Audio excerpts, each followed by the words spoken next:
25 వాయిదా వేయాలి. ప్రస్తుత లోక్సభ సీట్లను యథాతథంగా ఉంచాలి. పునర్విభజన న్యాయసమ్మతంగా జరగాలి. దక్షిణాది రాష్ట్రాలను శిక్షించేలా ఉండకూడదు. బాధిత రాష్ట్రాల పార్టీలతో అఖిలపక్షం జరపాలి. ప్రధాని మోదీ స్పష్టమైన ప్రకటన చేయాలి. చెన్నైలో సమావేశమైన జేఏసీ తీర్మానం డిమాండ్ కూడా చేసింది. స్టాలిన్ పిలుపునకు భారీ స్పందన. 3 రాష్ట్రాల సీఎంలు పలు పార్టీల నేతలు హాజరు. రాజకీయ న్యాయ కార్యాచరణకు నిపుణుల కమిటీ, పునర్విభజన వ్యతిరేక పార్టీల ఎంపీలతో కోర్ కమిటీ తదుపరి భేటీ హైదరాబాద్లో జరపాలని నిర్ణయించారట. తెలంగాణ రాష్ట్ర రాజధాని అయినటువంటి హైదరాబాద్లోనే తదుపరి భేటీ ఉండబోతా ఉందంట. లోక్సభ నియోజకవర్గాల పునర్విభజనను 25 ఏళ్ల పాటు వాయిదా వేయాలని, ప్రస్తుతం ఉన్న లోక్సభ స్థానాలను యథాతథంగా కొనసాగించాలని తమిళనాడు ముఖ్యమంత్రి ఎంకే స్టాలిన్ నేతృత్వంలోని ఉమ్మడి కార్యాచరణ సమితి డిమాండ్ చేసింది. ఈ మేరకు పార్లమెంట్లో ప్రధాని మోదీ స్పష్టమైన ప్రకటన చేయాలని జేఏసీ సమావేశం తీర్మానించింది. ఈ ప్రక్రియ దక్షిణాదిని శిక్షించేలా ఉండకూడదని, న్యాయసమ్మతంగా పునర్విభజన జరగాలని స్పష్టం చేసింది. పునర్విభజనతో నష్టపోతామని ఆందోళన చెందుతున్న రాష్ట్రాలకు చెందినటువంటి పార్టీలను ఆహ్వానించి అఖిలపక్ష సమావేశం జరపాలని కేంద్రాన్ని కోరింది. కేంద్ర ప్రభుత్వంపై రాజకీయ పోరాటం చేస్తూనే న్యాయపరమైనటువంటి కార్యాచరణ దిశగా పనిచేసేందుకు నిపుణులతో కమిటీ ఏర్పాటు చేయాలన్న స్టాలిన్ ప్రతిపాదనను అందరూ కూడా దీన్ని అయితే స్వాగతించారు. మొత్తం 3 రాష్ట్రాల సీఎంలు అక్కడ అటెండ్ అవ్వడం అయితే ఒక అందుకు గొప్ప విషయంగానే చెప్పుకోవచ్చు. కర్ణాటక రాష్ట్రం నుంచి డిప్యూటీ సీఎం కూడా అక్కడ అటెండ్ అయినటువంటి డీకే శివకుమార్ కూడా అటెండ్ అయినటువంటి సందర్భాన్ని మనం చూస్తూ ఉన్నాం.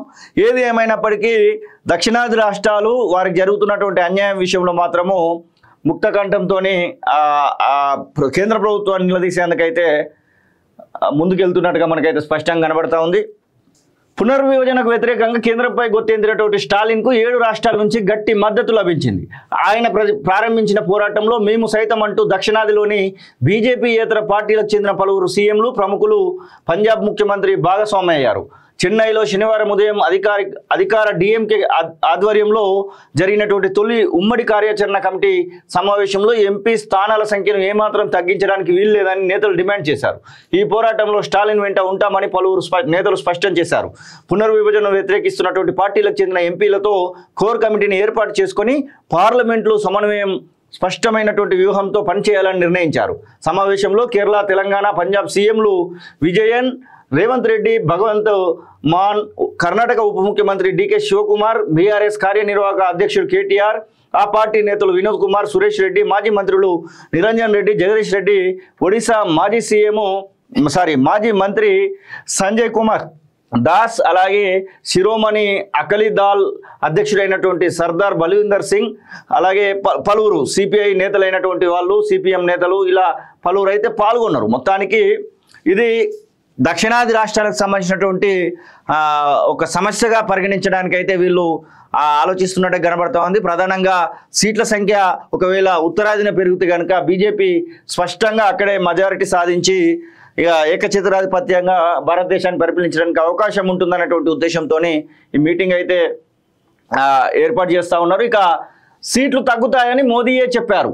పునర్విభజనతో 100 సీట్లు తగ్గుతాయని తెలంగాణలో అన్నారు. తమిళనాడు సీఎం స్టాలిన్ స్పష్టీకరణ చేసిండు. ఇక దానికి సంబంధించినటువంటి విషయంలో తెలంగాణ ఎన్నికల ప్రచారంలో ప్రధాని మోదీ వ్యాఖ్యలను బట్టి పునర్విభజనతో లోక్సభ సీట్లు తగ్గడం ఖాయమనేటువంటి విషయం తేటతెల్లమవుతుందని తమిళనాడు సీఎం స్పష్టం చేశారు. పునర్విభజనతో దక్షిణాది రాష్ట్రాల ఎంపీ సీట్లు తగ్గవని ఇటీవల కోయంబత్తూరు వచ్చిన కేంద్ర హోంశాఖ మంత్రి అమిత్ షా వ్యాఖ్యానించారు.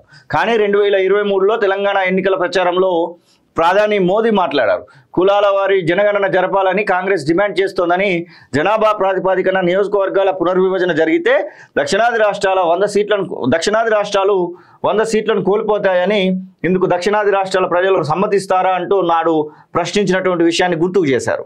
లోక్సభ నియోజకవర్గాల పునర్విభజనకు తాము వ్యతిరేకం కాదని, అయితే ఆ ప్రక్రియ సర్వజనాభూతంగా న్యాయసమ్మతంగా ఉండాలని డిమాండ్ చేశారు.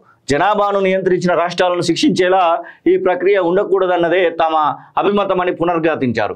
మొత్తం తెలంగాణ రాష్ట్రానికి సంబంధించినటువంటి వాళ్ళే కాదు, ఇటు కేరళ, అలాగే కర్ణాటక, అటు పంజాబు, ఇటు తమిళనాడు అండ్ ఇప్పుడు ఏపీ కలిసి వస్తుందా అంటే ఏపీ ఎందుకు కలిసి రావట్లేదు అంటే వాళ్ళు ఆల్రెడీ ఎన్డీఏ కూటమిలో భాగస్వామ్యం ఉన్నారు కాబట్టి వాళ్ళు ఖచ్చితంగా కలిసి రావడానికి అవకాశం అయితే అసలే లేదు. ఈ యొక్క పోరాటంకు మద్దతు ఇవ్వాలని చెప్పేసి కూడా అందరినీ ఇంకా కోరబోతూ ఉన్నారంట. అన్ని పార్టీలను కూడా కలుపుకొని పోవడానికి ప్రయత్నాలు చేస్తున్నట్టుగా తెలుస్తూ ఉంది. మొత్తం రాజకీయ గలం కోల్పోతాం ఇట్లా ప్రతి పేపర్లు అయితే నింపిపోయినాయి ఇదే విషయంలో. 25 ఏళ్ళు వాయిదా వేయాలి, ప్రస్తుత లోక్సభ సీట్లను యథాతథంగా ఉంచాలి, పునర్విభజన న్యాయసమ్మతంగా జరగాలి, దక్షిణాది రాష్ట్రాలను శిక్షించేలా ఉండకూడదు, బాధిత రాష్ట్రాల పార్టీలతో అఖిలపక్షం జరపాలి, ప్రధాని మోదీ స్పష్టమైన ప్రకటన చేయాలి, చెన్నైలో సమావేశమైన జేఏసీ తీర్మానం డిమాండ్ కూడా చేసింది. స్టాలిన్ పిలుపునకు భారీ స్పందన, 3 రాష్ట్రాల సీఎంలు పలు పార్టీల నేతలు హాజరు, రాజకీయ న్యాయ కార్యాచరణకు నిపుణుల కమిటీ, పునర్విభజన వ్యతిరేక పార్టీల ఎంపీలతో కోర్ కమిటీ తదుపరి భేటీ హైదరాబాద్లో జరపాలని నిర్ణయించారట. తెలంగాణ రాష్ట్ర రాజధాని అయినటువంటి హైదరాబాద్లోనే తదుపరి భేటీ ఉండబోతా ఉందంట. లోక్సభ నియోజకవర్గాల పునర్విభజనను 25 ఏళ్ల పాటు వాయిదా వేయాలని, ప్రస్తుతం ఉన్న లోక్సభ స్థానాలను యథాతథంగా కొనసాగించాలని తమిళనాడు ముఖ్యమంత్రి ఎంకే స్టాలిన్ నేతృత్వంలోని ఉమ్మడి కార్యాచరణ సమితి డిమాండ్ చేసింది. ఈ మేరకు పార్లమెంట్లో ప్రధాని మోదీ స్పష్టమైన ప్రకటన చేయాలని జేఏసీ సమావేశం తీర్మానించింది. ఈ ప్రక్రియ దక్షిణాదిని శిక్షించేలా ఉండకూడదని, న్యాయసమ్మతంగా పునర్విభజన జరగాలని స్పష్టం చేసింది. పునర్విభజనతో నష్టపోతామని ఆందోళన చెందుతున్న రాష్ట్రాలకు చెందినటువంటి పార్టీలను ఆహ్వానించి అఖిలపక్ష సమావేశం జరపాలని కేంద్రాన్ని కోరింది. కేంద్ర ప్రభుత్వంపై రాజకీయ పోరాటం చేస్తూనే న్యాయపరమైనటువంటి కార్యాచరణ దిశగా పనిచేసేందుకు నిపుణులతో కమిటీ ఏర్పాటు చేయాలన్న స్టాలిన్ ప్రతిపాదనను అందరూ కూడా దీన్ని అయితే స్వాగతించారు. మొత్తం 3 రాష్ట్రాల సీఎంలు అక్కడ అటెండ్ అవ్వడం అయితే ఒక అందుకు గొప్ప విషయంగానే చెప్పుకోవచ్చు. కర్ణాటక రాష్ట్రం నుంచి డిప్యూటీ సీఎం కూడా అక్కడ అటెండ్ అయినటువంటి డీకే శివకుమార్ కూడా అటెండ్ అయినటువంటి సందర్భాన్ని మనం చూస్తూ ఉన్నాం. ఏది ఏమైనప్పటికీ దక్షిణాది రాష్ట్రాలు వారికి జరుగుతున్నటువంటి అన్యాయం విషయంలో మాత్రము ముక్తకంఠంతో కేంద్ర ప్రభుత్వాన్ని నిలదీసేందుకైతే ముందుకెళ్తున్నట్టుగా మనకైతే స్పష్టంగా కనబడతా ఉంది. పునర్విభజనకు వ్యతిరేకంగా కేంద్రంపై గొత్తెందినటువంటి స్టాలిన్కు 7 రాష్ట్రాల నుంచి గట్టి మద్దతు లభించింది. ఆయన ప్రారంభించిన పోరాటంలో మేము సైతం అంటూ దక్షిణాదిలోని బీజేపీయేతర పార్టీలకు చెందిన పలువురు సీఎంలు ప్రముఖులు పంజాబ్ ముఖ్యమంత్రి భాగస్వామయ్యారు. చెన్నైలో శనివారం ఉదయం అధికార డిఎంకే ఆధ్వర్యంలో జరిగినటువంటి తొలి ఉమ్మడి కార్యాచరణ కమిటీ సమావేశంలో ఎంపీ స్థానాల సంఖ్యను ఏమాత్రం తగ్గించడానికి వీల్లేదని నేతలు డిమాండ్ చేశారు. ఈ పోరాటంలో స్టాలిన్ వెంట ఉంటామని పలువురు నేతలు స్పష్టం చేశారు. పునర్విభజన వ్యతిరేకిస్తున్నటువంటి పార్టీలకు చెందిన ఎంపీలతో కోర్ కమిటీని ఏర్పాటు చేసుకొని పార్లమెంట్లో సమన్వయం స్పష్టమైనటువంటి వ్యూహంతో పనిచేయాలని నిర్ణయించారు. సమావేశంలో కేరళ, తెలంగాణ, పంజాబ్ సీఎంలు విజయన్, రేవంత్ రెడ్డి, భగవంత్ మాన్, కర్ణాటక ఉప ముఖ్యమంత్రి డీకే శివకుమార్, బీఆర్ఎస్ కార్యనిర్వాహక అధ్యక్షుడు కేటీఆర్, ఆ పార్టీ నేతలు వినోద్ కుమార్, సురేష్ రెడ్డి, మాజీ మంత్రులు నిరంజన్ రెడ్డి, జగదీష్ రెడ్డి, ఒడిశా మాజీ మంత్రి సంజయ్ కుమార్ దాస్, అలాగే శిరోమణి అకాలీదళ్ అధ్యక్షుడైనటువంటి సర్దార్ బల్వీందర్ సింగ్, అలాగే పలువురు సిపిఐ నేతలైనటువంటి వాళ్ళు, సిపిఎం నేతలు, ఇలా పలువురు అయితే పాల్గొన్నారు. మొత్తానికి